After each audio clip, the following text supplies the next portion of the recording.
Hey guys, welcome to the Liberal Hive Mind, a channel solely focused on exposing the abundant hypocrisy of the left. Now, I just gotta say this, but good morning, Vietnam. Good morning, Vietnam! For those of you guys who've been wondering why I haven't been uploading too many videos for the last 2 days, I'm currently in Vietnam visiting my girlfriend's families. In the community post that I made, a lot of you guys have been asking if I'm moving here permanently, which I am not, of course. Just traveling a little bit. It's been 3 years since my girlfriend came back to her home country, so we're going to be here for about a month. But regardless, whether traveling or not, the show must go on, and I will continue to release 3 videos a day. Just wanted to update you guys on exactly what's been going on. And man, speaking of what's been going on, I have been recording videos for the last 2 days, and what a shame that is, because the news cycle has just been pumping, and everything, of course, surrounding Elon Musk officially buying Twitter, which is probably some of the best news I have ever heard or covered. 2022 is shaping up to be an absolutely incredible year, and you know what that means. When good things are happening, miserable, angry, vile, authoritarian leftists are losing their minds. I mean, talk about a track record. Just like Joe Biden has a track record of failure and dishonesty, these lefty Democrats have a track record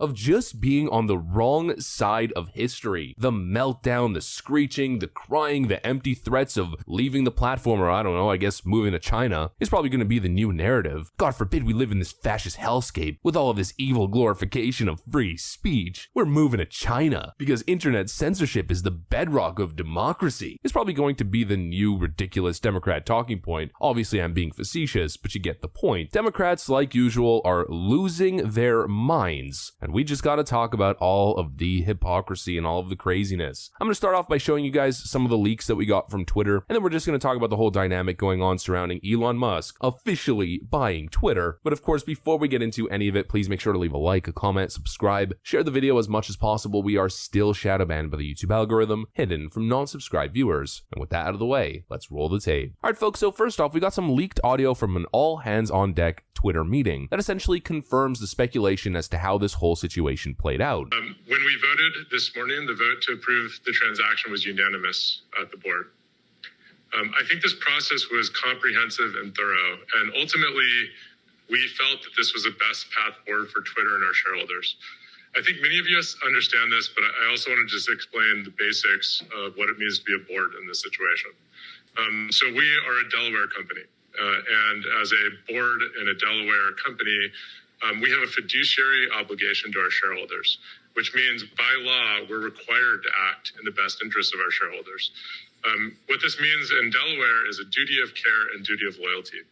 That means we have to act impartially without any conflict of interest, and we have to do our work thoroughly and deliberately. Clearly, all of these board members were trying to stop the deal. I mean, we covered everything from the poison pill and everything else, but legally, they had a duty to act in the best interest for the shareholders, and essentially were strong-armed to take the deal, most likely. A good portion of the major shareholders probably threatened legal action or a class action lawsuit, and so the Twitter board had no choice. They had to cave. So many people were doubting Elon, myself included. I mean, I had a little bit of hopium going. I kept saying that word, man, I hope this happens, but I don't know if it will, seeing as though I'm not exactly a lawyer or a corporate lawyer dealing with corporate mergers or corporate takeovers. But of course, Elon Musk had the proper counsel, and Elon Musk probably knew the entire time, considering his comments and some of his cryptic messages, alluding to the fact that he in the end was going to win, and when he did. And it just continues to be the gift that keeps on giving. And speaking of gifts, here we are with another Twitter source leaking internal Slack communications, essentially confirming that shadow banning is real. Take a look at this right over here from Project Veritas.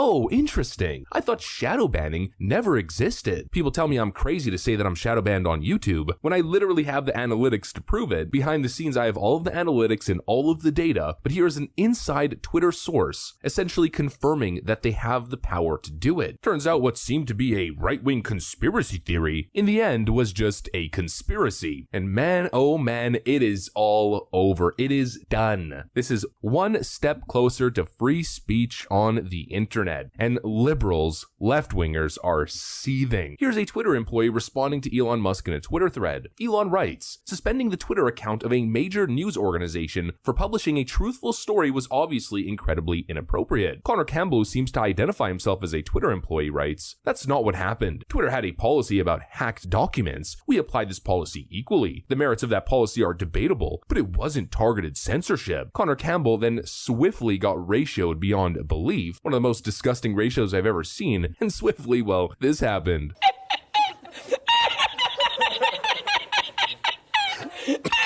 And on this topic of deleting your own Twitter account, we also have this situation right here with left-wing identity politics grifter Sean King posting this tweet right over here. At its root, Elon Musk wanting to purchase Twitter is not about left versus right. It's about white power. The man was raised in apartheid by a white nationalist, which is just such an utterly ridiculous claim. He's upset that Twitter won't allow white nationalists to target and harass people. That is his definition of free speech. Sean King then threatens to leave the platform, deletes his account. Black Lives Matter activists appear to have quit the platform after labeling the billionaire's purchase a show of white power, only to resurface early Tuesday to lash out at conservatives, including Donald Trump Jr., who were celebrating his absence. Like I've been saying since the start, seething lefties are going to be raging, just like they were during the 2016 and 2020 election. If Donald Trump wins, I'm moving to Canada. But it's nothing but an immature cope and whiny little tantrum. I mean, the utter hypocrisy. The same lefties who have been taking advantage of and cheering online censorship that targets their political opponents. Get your own platform, right-wing chud, is what they've been saying. Elon Musk responds with, I'm just gonna take your platform and turn it into a free speech hub. And, well, you know, the typical reaction.